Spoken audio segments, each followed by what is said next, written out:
तो चलिए अब बात करते हैं कि माहवारी के दौरान किस तरह के मटेरियल का इस्तेमाल करना चाहिए।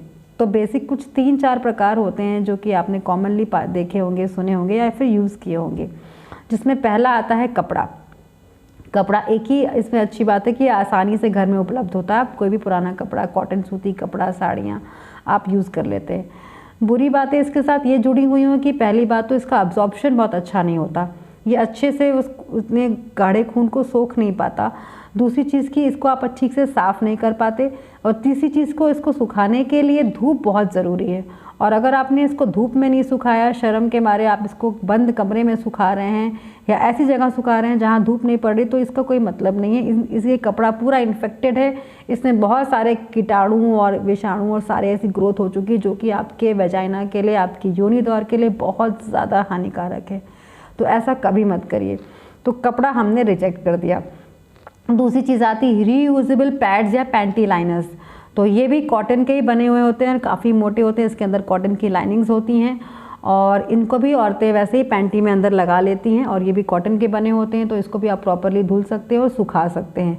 तो इसमें भी दो ही चीज़ का ध्यान रखना होगा कि इनको अच्छे से साफ़ करना होगा और धूप में सुखाना होगा। ये इको फ्रेंडली होते हैं, चीप होते हैं और इकोनॉमिक पड़ते हैं काफ़ी, मगर सफाई और धूप दिखाना बहुत ज़रूरी होता है। तीसरी चीज़ आती है टैम्पून्स।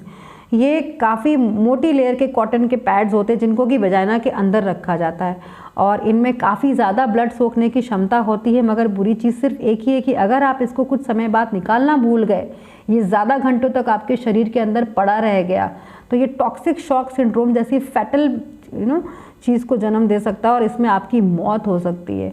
इसलिए टैम्पून्स को कभी भी कोई डॉक्टर रिकमेंड नहीं करता, और ख़ुद से भी आपको अवॉइड करना चाहिए, क्योंकि सोखता तो बहुत अच्छे से, बहुत ज़्यादा मात्रा में, मगर अगर आप इसको भूल गए निकालना तो ये आपकी जान के लिए खतरा बन सकता है। चौथी चीज़ आती है सैनिटरी नैपकिन्स।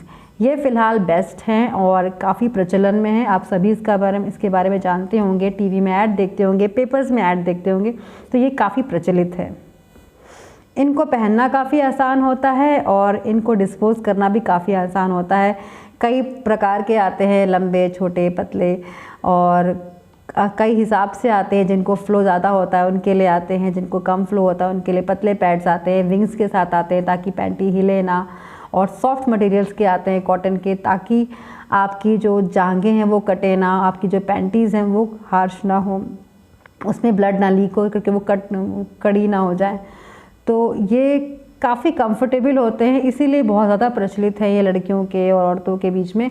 एक ही प्रॉब्लम है कि ये जो मटेरियल का इस्तेमाल करते हैं, जिस सिंथेटिक फैब्रिक का इस्तेमाल करते हैं, उसको हमारे इन्वायरमेंट में डिस्पोज होने में कई साल लग जाते हैं। तो इसलिए ये इको फ्रेंडली नहीं होते। बजट फ्रेंडली ज़रूर होते हैं बट इको फ्रेंडली नहीं होते। तो एक ऑप्शन अच्छा है कि बेटर है कि इन पैड्स की जगह अगर आप वो नैपकिन्स का इस्तेमाल करें जो कि बैम्बू, पाइन, वार्क या वुड से बनी हो, तो ये थोड़ी जेब पे खर्चीली होंगी, थोड़े जेब पे भार डालेंगी, मगर ये इको फ्रेंडली होती हैं और ये हमारे पर्यावरण को दूषित नहीं करेंगी। इवन स्किन फ्रेंडली भी होती हैं कि हमारे स्किन में किसी भी तरह की एलर्जी या इरिटेशन नहीं होती। तो अगर आप अफोर्ड कर सके तो इनकी तरफ ज़रूर ध्यान दें। लास्ट में हमारे आते हैं मेंस्ट्रुअल कप्स। ये भी आजकल बहुत प्रचलित हैं और ये एक बार में तो काफ़ी महंगे पड़ते हैं, 3-4 हज़ार के आसपास आते हैं, मगर एक बार आपने इनको ख़रीद लिया तो ये काफ़ी सालों तक चलते हैं और ये हर साइज़ में उपलब्ध हैं। इनको पहनने की एक टेक्निक होती है, वो अगर टेक्निक आप जान लें तो अपने साइज़ के हिसाब से आप इनको पहन सकते हैं, और अपनी साइकिल होने के बाद समय समय पर जैसे हम पैड चेंज करते हैं वैसे इनको आप खाली कर सकते हैं। और इन पैड्स को जैसे हम बच्चों के बॉटल्स उबालते हैं वैसे ही उबाल करके हम इनको बार बार यूज़ कर सकते हैं, और ये भी इको फ्रेंडली होते हैं। सिर्फ एक बार आपके जेब के पर ज़्यादा भार पड़ेगा मगर बाद में आपके लिए अच्छा हो जाएगा। तो मेंस्ट्रुअल कप्स भी काफ़ी प्रचलित है, बट यस, पहनने की टेक्निक बहुत इंपॉर्टेंट है और अगर आप उसको सीख पाएँ तो वेल एंड गुड, वरना इको फ्रेंडली सैनिटरी नैपकिन्स का यूज़ करेंगे तो that is the best way to deal with your menstrual problems. अब लास्ट इम्पॉर्टेंट बात आती है कि हम इन चीज़ों का डिस्पोज़ल कैसे करें। तो सबसे पहले इम्पॉर्टेंट बात बताना चाहूँगी कि गाँव में जो लोग महिलाएं हैं वो इनको गंदे नाले या नदी में या कहीं भी कूड़े कचरे में ऐसे ही ना फेंक दें। आपके लिए गंदगी है मगर ये आपको और आपके आसपास के वातावरण को और कई जानवरों को और बहुत सी चीज़ों को इन्फेक्ट कर सकता है, क्योंकि ये एक बार अगर ये आपके शरीर से निकल गया तो इसमें बहुत सारे, जैसा मैंने बताया है, बैक्टीरियल और वायरल ग्रोथ और पैथोजेंस और माइक्रोब्स होते हैं इसमें, ये बहुत हानिकारक होते हैं। तो इनको कभी भी इस तरीके से नहीं बहाना है। अर्बन सिटीज़ में, शहरों में इसको प्रॉपर नैपकिन में बांध करके डस्टबिन में डिस्पोज किया जाता है, दैट्स वेल एंड गुड। और कभी भी मगर हड़बड़ी में मैं लोगों को ये बोलना चाहूँगी कि इसको टॉयलेट में फ्लश नहीं करना है और घबराहट में आकर के जलाना भी नहीं है।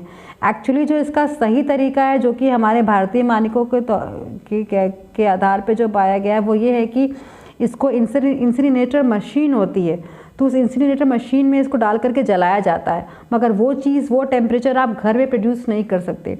उसके लिए कम से कम 700-800 डिग्री टेम्परेचर चाहिए टू बर्न इट कम्प्लीटली। इसलिए बेटर है कि आप इसको एक अच्छे पेपर में रैप करिए और डस्टबिन में डाल दीजिए। बाद में नगर पालिका के जो कर्मचारी हैं वो इसको ले जाएंगे और प्रॉपर तरीके से वो डिस्पोज करेंगे या फिर इंसिनरेटर मशीन में इसको जला देंगे। मगर आप इसको कभी भी खुला ऐसे नहीं फेंकेंगे, वरना ये आपके पर्यावरण को तो दूषित करेगा ही, और भी लोगों को इन्फेक्ट कर सकता है, जानवरों को इन्फेक्ट कर सकता है, और ये अच्छी चीज़ नहीं है। तो ऐसा कभी मत करिए।